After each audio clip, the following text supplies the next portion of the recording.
बुलेटिनची सुरुवात करूयात शिवसेनेतल्या गोटातून बातमी जी आली आहे त्यानुसार, कारण जे चेहरे शिवसेनेमध्ये अडगळीत गेलेले होते ते आज लॅमलाईटमध्ये आले, पुन्हा एकदा चर्चेच्या केंद्रस्थानी आले। ते म्हणजे राज्याचे मुख्यमंत्री एकनाथ शिंदे यांनी घेतलेल्या भेटींच्या नंतर हे शिवसेनेतले दोन जुने जाणते चेहरे, एक लीलाधर डाके, दुसरे माजी मुख्यमंत्री मनोहर जोशी।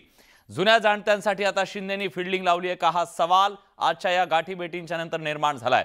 शिवसेनेची कार्यकारिणी शिंदेंच्या रडारवर आहे का, हा सवालही आहे। एकनाथ शिंदे मनोहर जोशींच्या भेटीला काही वेळापूर्वीच पोहोचले।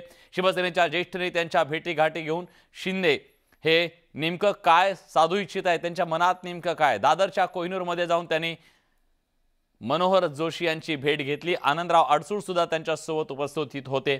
लीलाधर डाकेंची सुद्धा सकाळी त्यांनी भेट घेतली। शिवसेनेतल्या काहीशा लॅमलाईन पासून दूर असलेल्या जुन्या जाणत्या नेत्यांची भेट आज एकनाथ शिंदेंनी घेतली, त्यामुळे स्वाभाविकपणे राजकीय वर्तुळात चर्चांना उधाण आलंय।